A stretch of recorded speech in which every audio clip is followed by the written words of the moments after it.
What's going on, everybody? It's Andy the Mad Tatter, and welcome back to the channel, or indeed welcome if it is your first time joining us here today. Today's video, or this video should I say, is a continuation from the last video that you've just seen. I gave you a little bit of an introduction to me and kind of awkwardly went through a bit of my working history, just to sort of basically back up some of the things that I'm saying. When I'm giving you this advice as a reseller, I want you to know that it's based on sort of some of my professional experience and some of my personal experience and some of my experience reselling on eBay as well. I will never tell you that my ideas are the best way to do things or the only way to do things or even the right way to do things. I'll just tell you that they're my way that I do them, and if you want to give them a go too and it works for you, happy days. That's what it's all about. So first part of this video, the video proper, if you like, I'll call the last bit the introduction. This is the first bit of the series proper. We're going to be getting into a little bit of what I term the reseller mindset, because it is very much a mindset. It's not just a case of buy stuff, list it on eBay, wait for it to sell, take the money. Of course, in its most basic sense, that is exactly what it is, but the difference between somebody listing items on eBay and the difference between somebody trying to sell items on eBay, in my eyes, is very different, and we'll hopefully get into that as we go along. But first, I want to begin with a couple of my own sort of, these are going to be more existential tips for resellers. It's not going to be things like get your cardboard boxes from supermarkets for free. There is absolutely a place for those type of tips, but they're everywhere. And when I was sort of starting out as a reseller, looking into reselling content, I had questions that were a little bit more existential, like how do you kind of come to terms with X, Y, Z? How do you think about these things? How do you, what sort of mindset do you adopt when you go out sourcing for particular items and things like that? And those are the questions that I hope to sort of be able to help you to answer a little bit. I don't think I'm ever going to have the answer for you, but hopefully I'll help you find the answer for yourself within you, because that's what it's all about at the end of the day. It's not about being the same as every other reseller on the block. Although, as I said in the previous part of this video, there are very few to no genuinely original ideas out there anymore. Nobody's really doing anything particularly special, more or less special than anybody else. But by sort of doing the very best that you can certainly improve your own chances of success at selling on eBay. So my first and my biggest tip for new resellers or people thinking of getting into reselling, and this is definitely by far the biggest and probably most important tip that I will give: don't rush to be a full-time reseller. Being a full-time reseller is great. It has a lot of pros going for it. It has, there's the freedom, there's the sort of accountability, self-accountability. Of course, there's the, making money on your own terms aspect of things. Very, very good positives to being a full-time reseller. However, as somebody who jumped into being a full-time reseller very quickly, I would definitely say it is absolutely terrifying if you've not got a plan. If you take the example of, I've spoken before about Damien, DB Reselling. I'll put a link to his channel down below. Damien had a plan. Damien saved some money up behind himself. He kind of had a period of preparing himself for going full-time as a reseller, and he had contingency money put behind and stuff like that as well. These are all incredibly important things to have before you consider jumping into being a full-time reseller. I didn't have any of those things, and I'll be perfectly honest with you, I think I was very lucky that I got to where I got as quickly as I got, and perhaps without some of the past experiences that I've had, both professionally and personally, perhaps I wouldn't have got there at all, and I would have, been at the job centre again now. So definitely do not rush to be a full-time reseller. That is such an important, factor. Why would you abandon the secure, even if you work part-time doing a job for somebody else? The security that you've got from that money coming in is something that is definitely a very, very important factor. And I would say it was perhaps more important of a factor to have that bit of money that you can rely on than the flip side of that, where obviously a job working for somebody else, you've got to go and ask to have holidays, you've got to ask for a day off and stuff like that. Whereas when you're working for yourself, it's not so much of a concern. I think the monetary aspect is probably a little bit more overriding. So if you're in a position where you've got that sort of financial security behind you of a regular income, don't rush to be a full-time reseller. Definitely not. My next biggest existential tip, and this one's the one that's probably going to take up the majority of this video, to be fair. My next existential tip is to, well, let's preface this by how you would start. So you would start reselling by selling stuff from around your house, generally speaking, on a private eBay account. But as soon as you start you start buying stuff with the view to reselling it, then you become a business, you upgrade to your business eBay account, and this is where the thought processes start to come in of buying items, picking stuff up. What do I do next? X, Y, Z.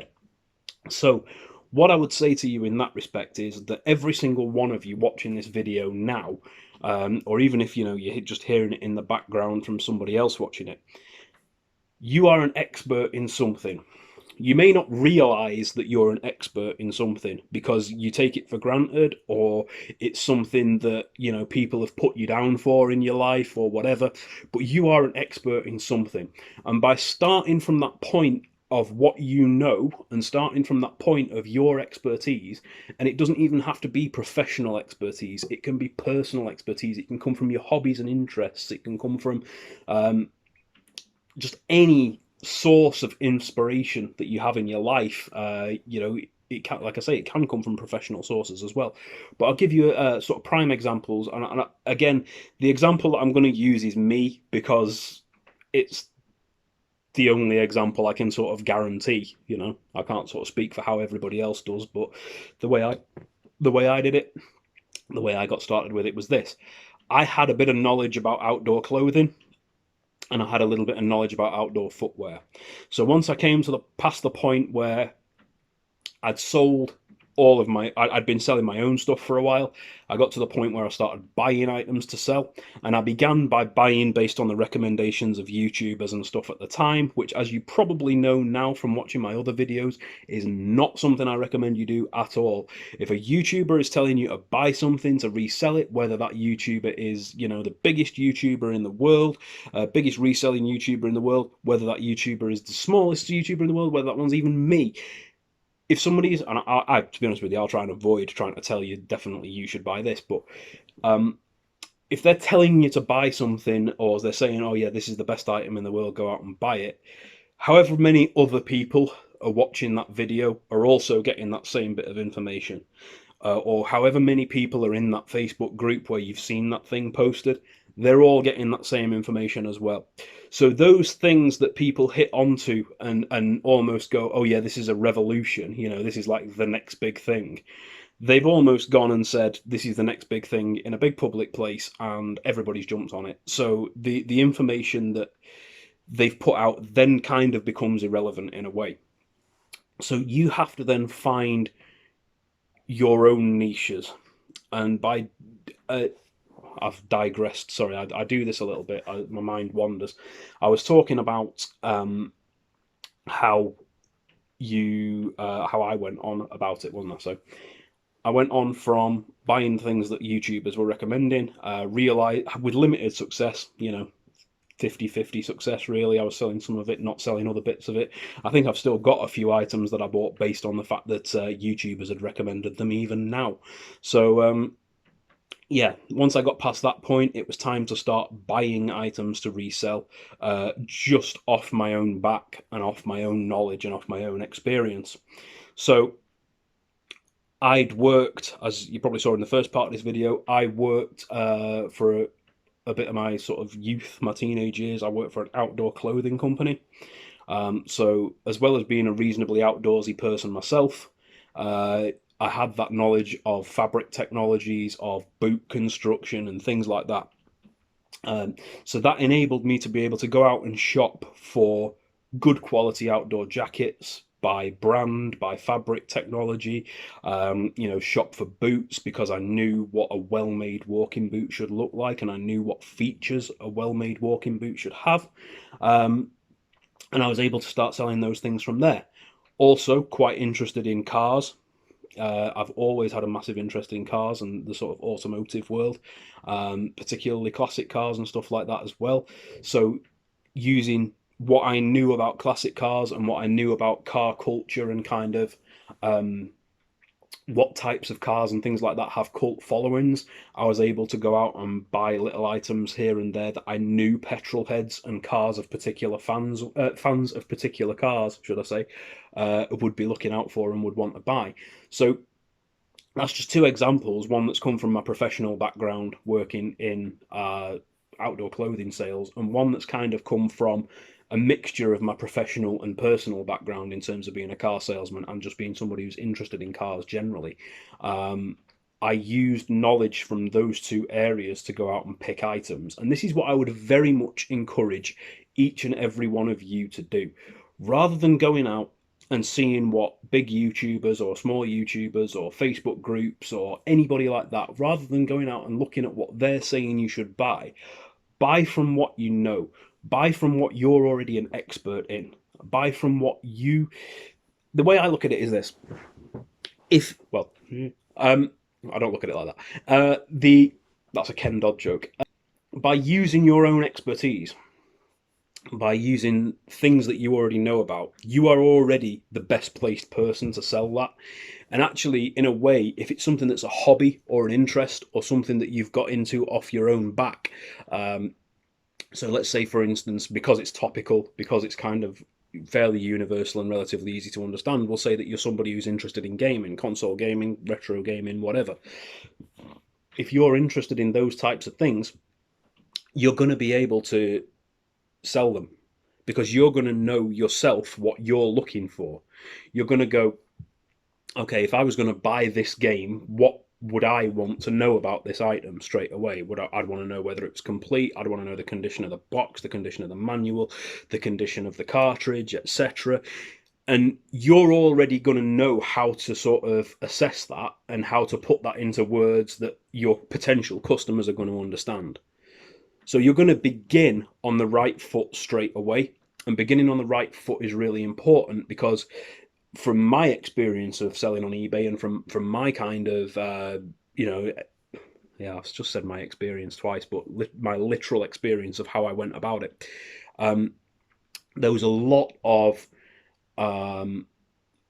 morale boosting needed and a lot of kind of keeping myself engaged in it because of the circumstances that I'd left the last job under.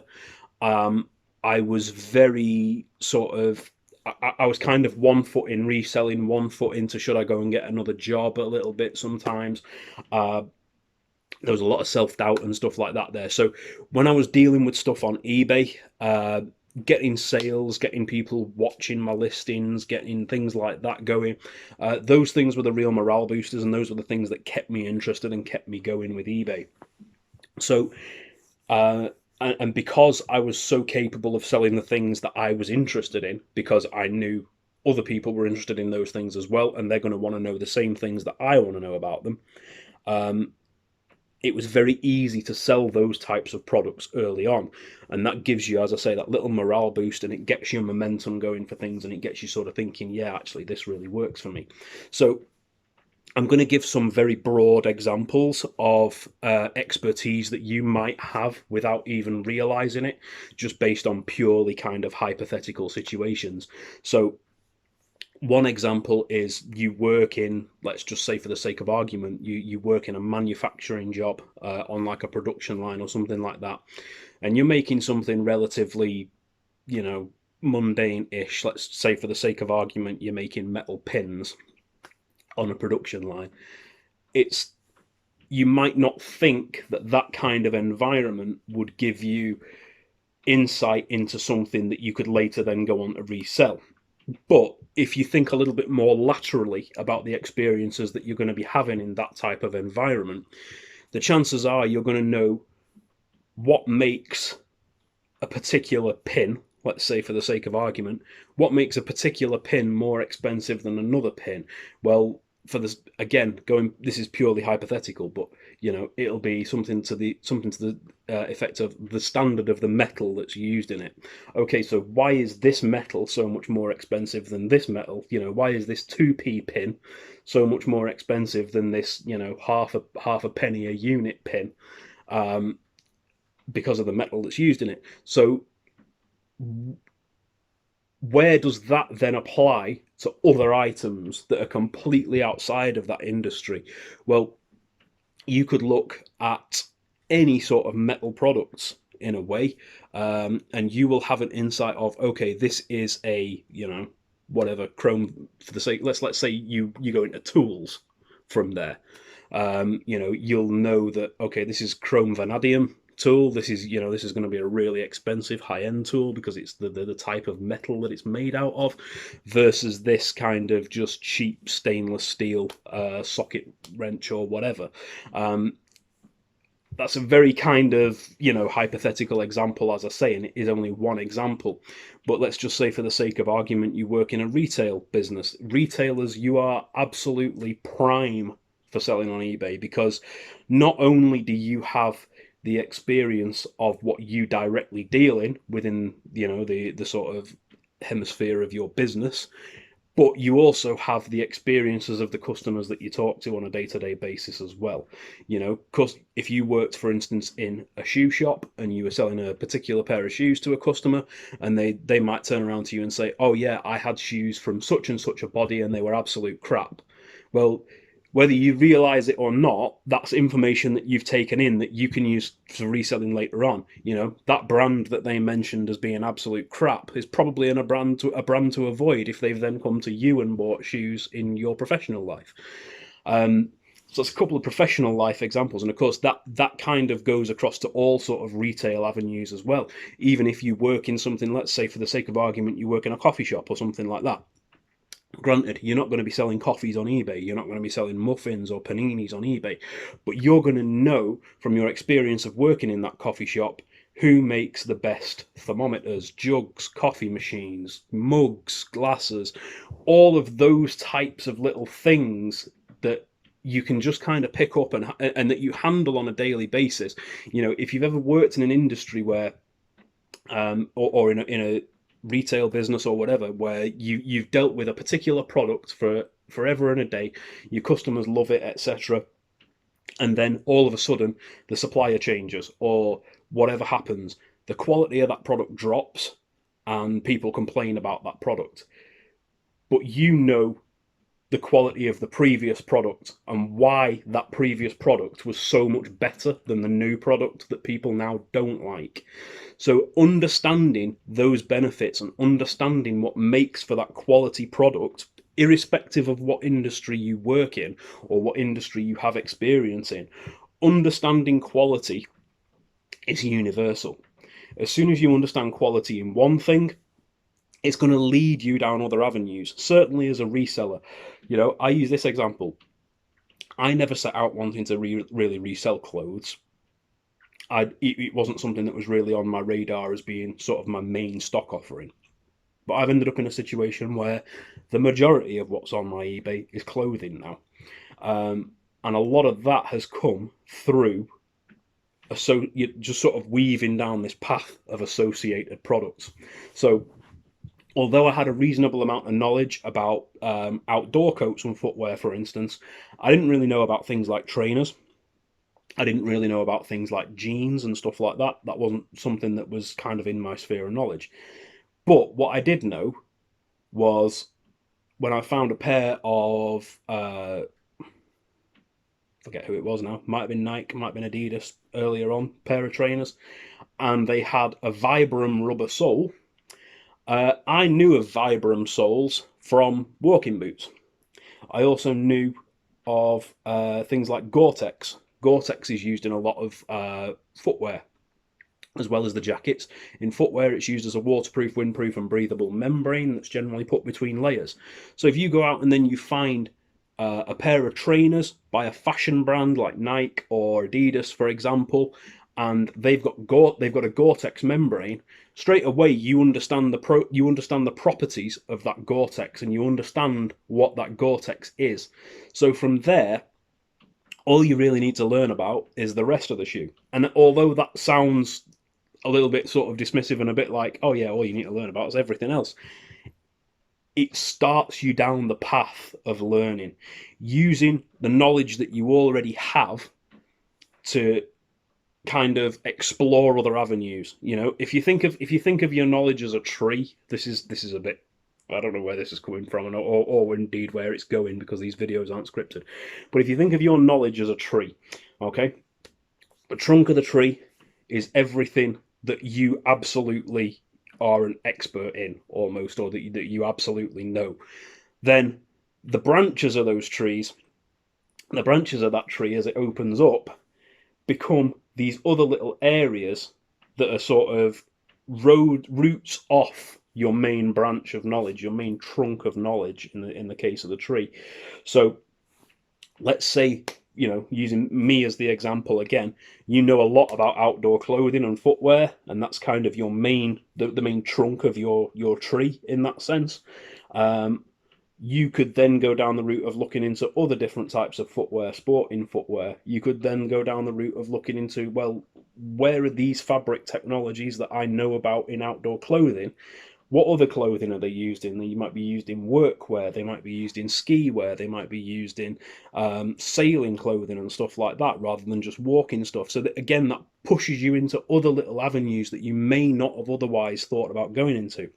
And then from the branches, you end up with the little twigs, which is kind of a seed off of a seed almost. So, let's just take the shoe example again. You've gone from knowing a bit about outdoor footwear, you found out that, for the sake of argument, Nike make a pair of trainers that have got a Gore-Tex membrane in them. So you've started learning about this particular pair of Nike trainers, but now you've started learning about Nike trainers. So from there, you can go down and, that little twig has started you on the path of learning about Nike trainers without you even necessarily realizing it. So this, to encompass all of that tip into one kind of little soundbite, if you like, I would definitely say never, ever, ever stop learning. Never, ever, ever switch off your susceptibility to learning or your willingness to learn. And always try and think laterally about the things that you already know about. Again, taking an example from my own personal sort of background, I was in a band for 6 years. I was the lead singer of a rock band. From being in that band, although the band itself wasn't, we weren't like we weren't like a massively touring successful band or whatever, but from being in that environment, I know about microphones, cables, guitars, amplifiers, strings, drums, sticks, cymbals, all of these things. I now know a little bit of, I'm not an expert in any of those things by any stretch of the imagination, but I know enough about them that if they ever came up as an option for something to pick up, to buy, to resell, I would have enough knowledge to be confident enough to pick those things up and just smash the table everywhere, as I'm sort of reiterating my point by smacking my own leg. So yeah, use your knowledge, develop your knowledge, use your passions and develop your passions. All of the things that you are interested in, all of the things that you have knowledge and expertise on already, that's the place to start with your reselling, because that's where you are best placed to comment straight away, is on the things that you already know about and the things you already love. By dealing in what you know about and by dealing in what you love and what you understand, you're going to have a much better time of doing this versus reselling something because it's trendy to sell it. So I think, as we're getting up to about 25 minutes again there now on this part of the video, I'll call this one a day. I'm going to upload the first part of this video and this part that you've just seen now, and I'm going to see what the reception's like. If people want to see more of this type of video, I'm really, really happy to answer anybody's reselling questions, whether you want them to put them in a comment below the video and I'll answer them the next time in a video, whether you want to send me a private message on Instagram. I'll put the link for my Instagram, the Mad Tattergram, down there. If you want to add me on Instagram and you want to, you want me to answer your question on video, but you'd rather remain anonymous, I'm more than happy to do that. I've not made a lot of videos for a while, as you're probably aware, but in the space of time that I've been off air, if you like, on my own channel, I have done a couple of live streams with other YouTubers. I did a good long live stream with Carboot, Chris and Bargain Bell, the last one that they did before they moved. I'll put the link to that one down below as well. And that was pretty much just a reseller Ask Me Anything. And I really, really enjoyed doing that. And I think Chris and Bell really enjoyed doing that as well. And we managed to sort of answer and deal with a lot of questions from resellers at all sorts of levels.